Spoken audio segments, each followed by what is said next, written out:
ഞാൻ നേരത്തെ സംസാരിച്ചപ്പോൾ ഞാൻ ഇതിൻ്റെ ഒരു സ്റ്റാറ്റിസ്റ്റിക്സ് പറഞ്ഞിരുന്നു. കമ്പനീസ് റേഡഡ് ബിഫോർ ഡൊണേറ്റിങ്ങും companies getting favours right after ഡൊണേറ്റിങ്ങും companies giving bonds right after getting favours and shell companies 43 shell കമ്പനികൾ തന്നെയുണ്ട്. യഥാർത്ഥത്തിൽ ഇവിടെ ഇപ്പം സന്ദീപ് ഒരു ഒരു ഫിലോസഫിക്കലായ ഒരു ക്വസ്റ്റ്യൻ ഇവിടെ ഉയർന്നു വന്നിട്ടുണ്ട്. അതായത് സന്ദീപ് ഉയർത്തിയ ഒരു പ്രധാനപ്പെട്ട പ്രശ്നം എന്ന് പറഞ്ഞാൽ രാഷ്ട്രീയ പാർട്ടികൾക്ക് കോർപ്പറേറ്റുകൾ സംഭാവന കൊടുക്കുന്നു. ആ സംഭാവന കൊടുക്കുന്ന കാര്യം പുറത്തു വന്നു കഴിഞ്ഞാൽ അത് എതിർ രാഷ്ട്രീയ പാർട്ടികൾ പ്രതികാര നടപടികൾ ഈ കോർപ്പറേറ്റുകൾക്ക് നേരെ എടുക്കാൻ സാധ്യതയുണ്ട്. അത് കോർപ്പറേറ്റുകളുടെ അവകാശത്തിന്മേലുള്ള കടന്നുകയറ്റമാണ്. ഇതാണ് അദ്ദേഹത്തിൻ്റെ ഏറ്റവും പ്രധാനപ്പെട്ട ഒരു ആർഗ്യുമെൻറ്റ്. ഞങ്ങളതിനോട് കോൺഗ്രസ് പാർട്ടി അതിനോട് അതിശക്തമായ വിയോജിപ്പ് രേഖപ്പെടുത്തുകയാണ്. അതാണ് ഞങ്ങൾ എടുത്തിരിക്കുന്ന ഒരു പൊസിഷൻ. കാരണം നമ്മൾ തടയേണ്ടത് ഇവിടെ ഉയർന്നു വന്നിരിക്കുന്ന ആരോപണങ്ങളെല്ലാം തന്നെ അഴിമതി ആരോപണങ്ങളാണ്. നേരത്തെ പറഞ്ഞ മേഘയുടെ കാര്യത്തിലാണെങ്കിലും സാന്റിയാഗോ മാർട്ടിൻ ആയിക്കൊള്ളട്ടെ, സെറം ഇൻസ്റ്റിറ്റ്യൂട്ട് ആയിക്കൊള്ളട്ടെ, അങ്ങനെ നിരവധി കമ്പനികൾക്കെതിരെ എന്ന് പറഞ്ഞാൽ നേരത്തെ ഇത് പറഞ്ഞു, ഒരു ടൈം പീരീഡേ ഉണ്ടായിരുന്നുള്ളൂ. ആ സമയത്താണ് ഇതെല്ലാം കൊടുത്തത്. ആ ടൈം പീരീഡിൽ തന്നെ എങ്ങനെ ഈ ഇ ഡി റെയ്ഡും ഇൻകം ടാക്സ് റെയ്ഡുകൾ ഈ കമ്പനികൾ ഉണ്ടായത്? അതിൻ്റെ തൊട്ട് മുമ്പ് എങ്ങനെയാണ് ഇ ഡി റെയ്ഡും ഇൻകം ടാക്സ് റെയ്ഡുകളും തുടർച്ചയായി കമ്പനികൾ ഉണ്ടായത്?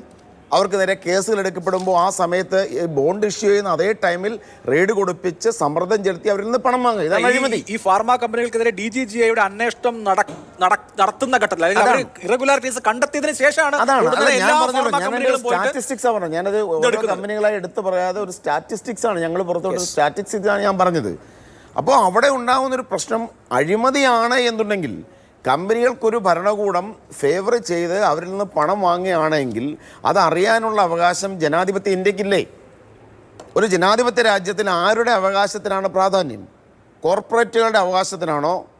പണം കൊടുക്കുന്ന തങ്ങൾക്ക് ആവശ്യമായ പ്രതിഫലം കിട്ടാനും തങ്ങളുടെ അഴിമതി, തങ്ങൾ കാണിക്കുന്ന ക്രമക്കേടുകൾ മറച്ചു വെക്കാൻ വേണ്ടി എന്ന ആരോപണം ഉയർന്നു വരുന്ന കമ്പനികൾക്കാണോ നമ്മുടെ രാജ്യത്ത് പ്രാധാന്യം കൊടുക്കേണ്ടത്? ജനാധിപത്യത്തിൽ സുതാര്യത നിലനിൽക്കണം, രാജ്യത്ത് ഭരണകൂടങ്ങൾ അഴിമതി വിരുദ്ധമാകണം, അഴിമതി രഹിതമാകണമെന്ന് ആഗ്രഹിക്കുന്ന ജനത്തിനാണോ അവകാശം? കോൺഗ്രസിൻ്റെ നിലപാട് ആ കാര്യത്തിൽ കോർപ്പറേറ്റുകളെക്കാൾ ജനത്തിനൊപ്പമാണ്. അതുകൊണ്ടാണ് ഞങ്ങൾ പറയുന്നത് ഇതിൻ്റെ പുറത്തുവിടണമെന്നുള്ള കാര്യം. 2, കോടതികൾക്കുള്ളിൽ SBIയുടെ നിലപാട് അത് ഭരണകൂടത്തിൻ്റെ സ്വാധീനമില്ലാതെ വരുമോ? ഈ രാജ്യത്തെ ഏറ്റവും പ്രധാനപ്പെട്ട പൊതുമേഖലാ ബാങ്കാണ്. അവർക്ക് BJP ഇപ്പം സന്ദീപ് തന്നെ പറയുന്നു ഞങ്ങളുടെ നിലപാട് പുറത്തുവിടരുതെന്നാണ്. അത് തന്നെ അവർ പറയുന്നത്. അപ്പം നിങ്ങളുടെ നിലപാടുകൾ തമ്മിൽ സുപ്രീം കോടതിക്കുള്ളിൽ യോജിക്കുകയും സുപ്രീം കോടതി അത് ഏകപക്ഷീയമായി തള്ളിക്കളയുകയും ചെയ്യുക എന്നുള്ളതാണ് ഇവിടെ കണ്ടുകൊണ്ടിരിക്കുന്നത്. എനിക്ക് പിന്നെ മൂന്നാമത് CPMൻ്റെ കാര്യത്തിൽ ഒരു രാഷ്ട്രീയമായ അഭിപ്രായം പറയണമെന്ന് എനിക്ക് താല്പര്യമുണ്ട്. CPM എടുത്ത ഇലക്ട്രൽ ബോണ്ടുകളുടെ നിലപാട് അത് അവരുടെ രാഷ്ട്രീയ തീരുമാനമാണ്. ഞങ്ങൾ പണം സമാഹരിക്കുന്നത് ഇലക്ട്രൽ ബോണ്ട് വഴി വേണ്ട എന്നൊരു തീരുമാനമെടുക്കാനുള്ള അവകാശം അവർക്കുണ്ട്. അത് ഞങ്ങളെ സംബന്ധിച്ച് അങ്ങനെ ഒരു അഭിപ്രായം ഞങ്ങൾക്കില്ല. ഞങ്ങൾ ട്രാൻസ്പെറൻസി ഉറപ്പുവരുത്തണമെന്നുള്ള കാര്യം മാത്രമാണ് ഞങ്ങൾക്ക് പറയാനുള്ളത്. പക്ഷേ സാന്റിയാഗോ മാർട്ടിൽ നിന്നും മുൻപ് പണം വാങ്ങിയൊരു പാരമ്പര്യം CPMനുണ്ട്. 2021, 22, 23 തുടങ്ങിയ സാമ്പത്തിക വർഷങ്ങളിൽ CPMൻ്റെ ഡൊണേറ്റേഴ്സിൻ്റെ കണക്കെടുക്കുമ്പോൾ 22 ഉയർന്ന ഏറ്റവും പ്രധാനപ്പെട്ട കാര്യം നിങ്ങൾക്ക് ഡൊണേറ്റ് ചെയ്തതിലെ 2 ഭാഗവും കേരളത്തിലെ ക്വാറി ഉടമകളായിരുന്നു എന്നുള്ളതാണ്. ഇവിടെ സാമ്പത്തിക പ്രതിസന്ധിയുമായി ബന്ധപ്പെട്ട് ഉയർന്നു വരുന്ന ഏറ്റവും പ്രധാനപ്പെട്ട കാര്യം ടാക്സ്, പ്രത്യേകിച്ച് ഗോൾഡ് സെക്ടറിൽ നിന്നുള്ള ടാക്സ് വലിയ തോതിൽ പിരിച്ചെടുക്കാനുണ്ടെന്നും അത് പിരിച്ചെടുക്കാത്തത് കൊണ്ടാണ് സാമ്പത്തിക പ്രതിസന്ധി വർദ്ധിക്കുന്നത്.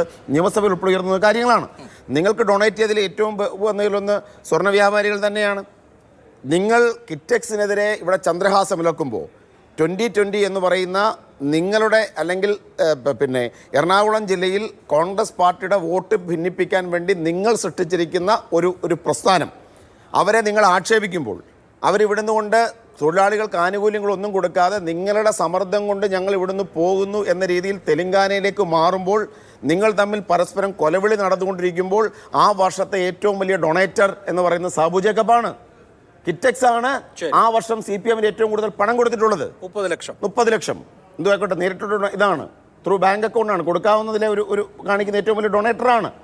അപ്പോൾ ഇതിനൊക്കെ എന്ത് ന്യായീകരണമാണുള്ളത്? അല്ല, അത് ആരോട് പറയാം. പക്ഷേ ഇതേ സാബു ജേക്കബ് 25 കോടി ഇലക്ട്രൽ ബോണ്ട് കൊടുത്തിട്ടുണ്ട്. ആർക്കാണെന്ന് അറിയില്ല. ഒരു പക്ഷേ തെലങ്കാനയിലായിരിക്കാം.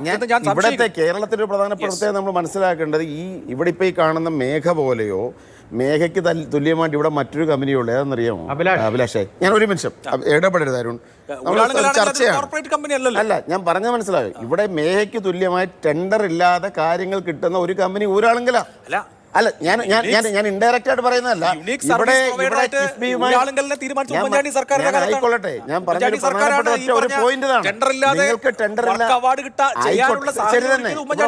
ഒരു കാര്യം ഞാൻ പറഞ്ഞതാ, മേഘ പോലെയുള്ള കമ്പനികൾക്ക് ഇങ്ങനെ കൊടുക്കണമെങ്കിൽ ഇവിടെ ഒരു കമ്പനി തന്നെ സ്വന്തമായിട്ട് CPM ഏറ്റെടുത്തിരിക്കുകയാണ്. അങ്ങനെ ഒരു കാര്യമുണ്ട് ഇവിടെ. ടെൻഡർ ഇല്ലാതെ പിന്നെ ആലപ്പുഴ ചങ്ങനാശ്ശേരി റോഡ് കിട്ടുന്നു.